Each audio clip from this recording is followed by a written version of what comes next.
Hello friends, तो इस video में हम लोग बात करने वाले हैं एपिसोड 988 की और 989 की। तो आइए फिर शुरू करते हैं। एपिसोड की शुरुआत होती है किड से, जहां पर किड लोहा लंगड़ जमा कर रहा होता है और फिर वो रैपल नाम की टेक्निक का इस्तेमाल करता है, जहां पर उसका मुक्का एकदम रॉकेट की तरह निकलता है और डैमेज करता है। फिर मैदान में लूफी आता है और वो बोलता है, जैगी तुम ये क्या कर रहे हो? तो यहां पर किड बोलता है, देखो ऐसे बिहेव मत करो जैसे वो लोग हमें नहीं जानते हैं, वो लोग हमें पहचानते हैं। फिर लूफी बोलता है कि देखो ऐसा है कि प्लान के साथ चलो। और अब हमें दिखाए जाते हैं जोरो और किलर, जहां पर जोरो बोलता है कि किलर एक बात बताओ, तुम्हारा जो कैप्टन है वो मुक्को से बातें करता है, तो उसके साथ रहना थोड़ा सा मुश्किल तो होता होगा।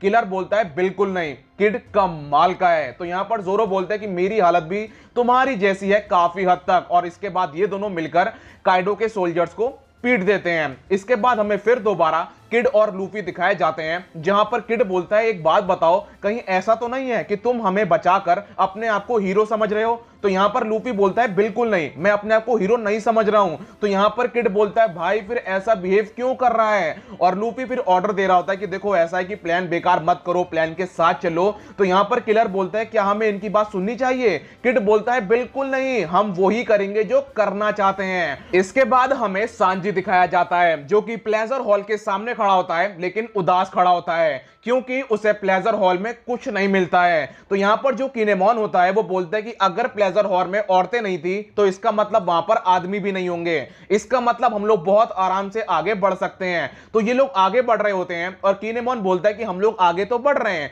लेकिन खिड़कियों पर थोड़ा सा ध्यान रखना कि कहीं हमें कोई देख ना ले और हमारा प्लान बेकार हो जाए। तो ये लोग आगे बढ़ रहे होते हैं और तभी खिड़की पर एक परछाई आती है। तो वहां पर जितने सोल्जर्स होते हैं, यानी कि किनेमॉन और जितने भी लोग पैदल चल रहे होते हैं, वो दुपक जाते हैं। लेकिन जो ब्राचियो टैंक होता है वो दुपक तो नहीं पाता है, वो सामने ही होता है। और फिर विंडो खुलती है, बिग मॉम सामने आती है, चॉपर और बिग मॉम की निगाहें मिलती हैं और चॉपर की जान निकल जाती है। इसके बाद हमें बिग मॉम के बच्चे दिखाए जाते हैं, जो कि झरने से ऊपर चढ़ रहे होते हैं और आपस में बात कर रहे होते हैं कि यार हम लोग कितने आराम से ऊपर चढ़ गए थे, लेकिन वो किंग का बच्चा मैदान में आके उसने सब कुछ बेकार कर दिया और हमें मामा से अलग कर दिया। लेकिन फिर भी अब हम लोग बहुत आराम से लैंड ऑफ वानो में पहुंच जाएंगे, फिर हम लोग मम्मा से मिल जाएंगे। तो ये लोग जैसे ही ऊपर पहुंचते हैं तभी इन्हें एक उड़ती हुई चीज नजर आती है। तो इन्हें लगता है कि ये है किंग, लेकिन वो होता है मार्को। और मार्को बोलता है, ओ यहां पर बिग मॉम पायरेट्स क्या कर रहे हैं? इसका मतलब जो मैंने सुना था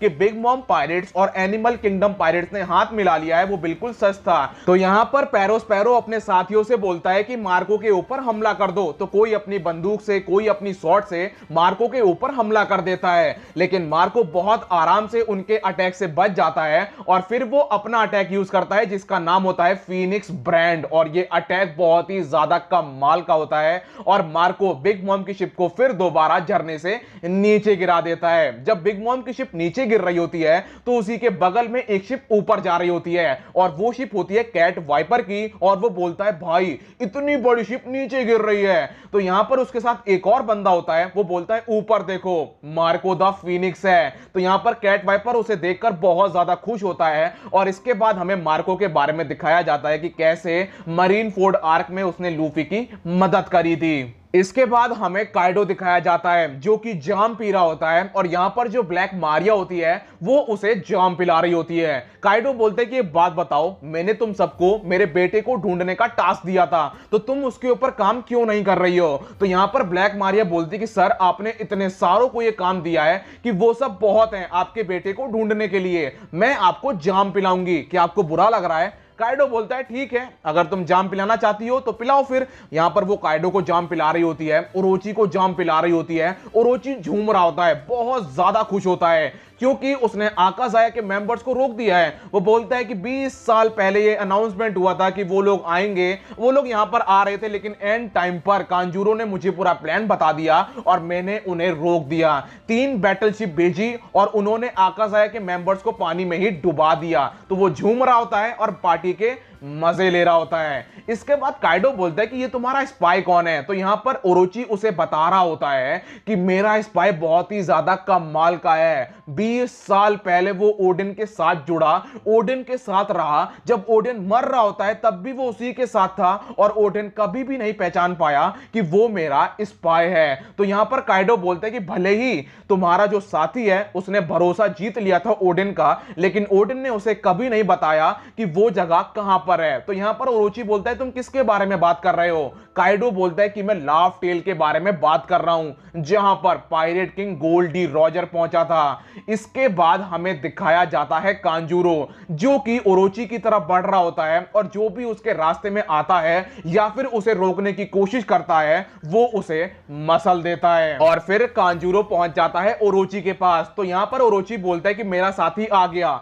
और ये क्या, ये मेरे लिए तोहफा लेके आया है। कांजूरो बोलता है बिल्कुल सर, ये है कुजुकी मोमो, ये है ओडिन का बेटा। और इसके बाद हमें लॉ दिखाया जाता है जो कि अंडर वाटर सीधा ओनिगाशिमा के पीछे पहुंच रहा होता है, लेकिन इनका सामना एक स्ट्रॉन्ग करंट से हो जाता है, लेकिन फिर भी ये लोग रुकते नहीं है, उसका सामना करते हैं और आगे बढ़ रहे होते हैं। अब डॉग स्टॉर्म के पास कैट वाइपर का फोन आता है और वो बोलता है कि हम लोग लैंड ऑफ वानो में पहुंच गए हैं। तो यहां पर डॉग स्टॉर्म बोलता है तुम्हें याद है ना कि आज कौन सा दिन है और कौन सा समय है। तो कैट वाइपर बोलता है बिल्कुल, आज है फायर फेस्टिवल और आज हम लोग ओनिगाशिमा के ऊपर हमला करने वाले हैं। तो यहां पर डॉग स्टॉर्म उसे बताता है कि हम लोग ओनिगाशिमा के पीछे जा रहे हैं और फिर हम लोग काइडो के ऊपर हमला कर देंगे, तो मुझे वहीं पर आके मिलो। तो यहां पर अब जो कैट वाइपर होता है वो फोन काट देता है। लॉ बोलता है कि कैट वाइपर कितनी भी कोशिश कर ले लेकिन वो शायद पीछे नहीं पहुंच पाएगा, क्योंकि अगर वो सामने से भी घुसता है फिर भी पीछे पहुंच पाना उसके लिए मुश्किल होगा, क्योंकि नॉर्मल शिप इतने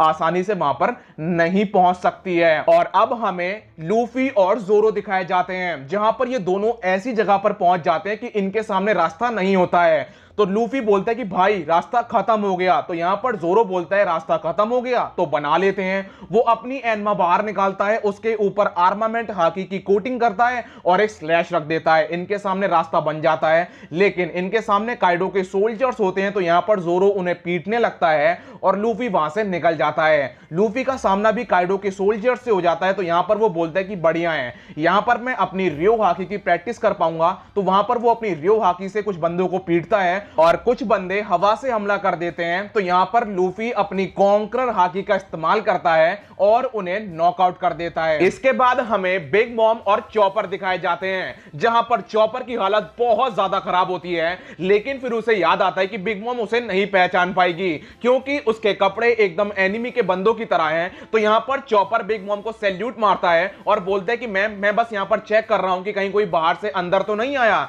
तो बिग मॉम बोलती है अच्छा तो तुम यहां पर गश्त दे रहे हो, और वो अपनी खिड़की बंद कर लेती है। लेकिन फिर बिग मॉम अपने आप से बोलती कि यार मैंने इसे कहीं तो देखा है, कहीं तो देखा है। और फिर उसे याद आता है कि ये तो स्ट्रॉ हैट का साथी है और वो फिर उसोप और चॉपर के पीछे पड़ जाती है। वहां पर जितने बंदे होते हैं उसोप और चॉपर को छोड़कर उन सबको पता होता है कि बिग मॉम इन दोनों के पीछे पड़ गई है, लेकिन कोई भी बीच में नहीं बोलता है। फिर हमें कांजूरो दिखाया जाता है जो कि मोमो को अपने साथ लाया होता है और वो ओरोची और काइडो के सामने उसे फेंक देता है। इसके बाद जो ओरोची होता है वो बोलता है कि तुम कितने निर्दयी हो। तो यहां पर कांजूरो बोलता है कि जब तक मैं कुजुकी ओडिन के अंडर में काम कर रहा था तब तक ये मेरे लिए मेरे लॉर्ड का बेटा था, लेकिन अब मैंने अपनी एक्टिंग खत्म कर दी है तो ये मेरे लिए एकदम एक साधारण बच्चा है। यहां पर ब्लैक मारिया मोमो को उठाती है और बोलती है कि तुम कितने निर्दयी हो, तुमने इसे जब तक मारा है जब तक इसने खून नहीं फेंक दिया है। ओरोची कांजूरो की बहुत ज्यादा तारीफ कर रहा होता है, लेकिन यहां पर कांजूरो अब उसे बताता है कि एंड मौके पर स्ट्रॉ हैट ने आकर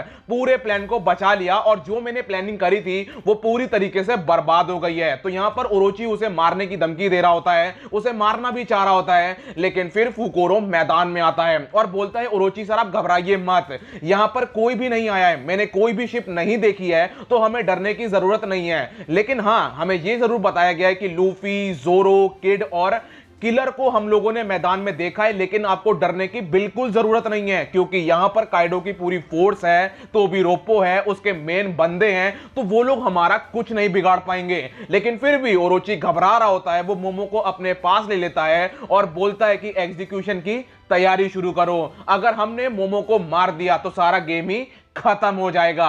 और इसके बाद हमें दिखाया जाता है कैट वाइपर जो कि ओनिगाशिमा की तरफ बढ़ रहा होता है और यहां उसके साथ होते हैं मार्को द फीनिक्स और ईजो, जहां पर ईजो मार्को का बहुत ही ज्यादा शुक्रिया अदा कर रहा होता है। और यहां पर जो मार्को होता है वो कैट वाइपर से बोलता है कि अब तुम्हें मेरा मैसेज मुगिवारा को देने की जरूरत नहीं है। अब हमें बताया जाता है कि आखिरकार वो मैसेज में क्या लिखा था। तो जब कैट वाइपर मार्को को बताता है कि मैं लैंड ऑफ वानो के ऊपर हमला करने वाला हूं और लूफी हमारी मदद कर रहा है, तो यहां पर मार्को उसे बताता है कि मुगिवारा को मेरा एक मैसेज दे देना कि मैं लैंड ऑफ वानो में जरूर आऊंगा, थोड़ा सा लेट हो जाऊंगा लेकिन जरूर आऊंगा। और इसके बाद हमें दिखाया जाता है ईजो जो कि मार्को का शुक्रिया अदा कर रहा होता है कि तुम यहां पर हमारी मदद करने के लिए आए। तो यहां पर मार्को बोलते हैं कि मैं तुम्हारी कोई मदद नहीं कर रहा हूं, मुझे भी ओडिन पसंद था और हां यहां अब काफी ज्यादा बदलाव हो गया है। और इसके बाद हमें दिखाया जाता है देंजिरो जो कि अपनी टीम को साउदर्न साइड से आगे ले जा रहा होता है और फिर ये लोग पहुंच जाते हैं गेट के पास। उस गेट से ससाकी बाहर निकलता है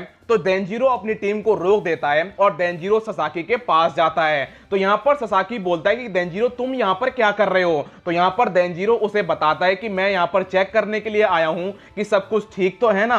तो यहां पर देंजिरो ससाकी से बोलता है कि तुम यहां पर क्या कर रहे हो। तो यहां पर ससाकी उसे बताता है कि मैं यहां पर काइडो के बेटे को ढूंढने के लिए आया हूं। तो फिर ससाकी बोलता है कि क्या तुम मेरे साथ जाम पियोगे। तो यहां पर देंजिरो बोलता है बिल्कुल, और वो उसे अपने साथ आगे ले जा रहा होता है। तभी देंजिरो के साथी मैदान में आते हैं और वो उसे सीज स्टोन की हथकड़ियां पहना देते हैं। इसके बाद देंजिरो अपना कुजुकी क्लैन का टैटू दिखाता है और फिर ये लोग आगे बढ़ते हैं। अब देंजिरो अपनी टीम को दो भाग में डिवाइड कर देता है। पहली टीम का नाम होता है डोम इन्फिल्ट्रेशन टीम जो कि सीधा डोम के अंदर जाएगी और दूसरी टीम का नाम होता है रेड टीम जो कि मेन टीम है और ये जा रही होती है ओनिगाशिमा के पीछे।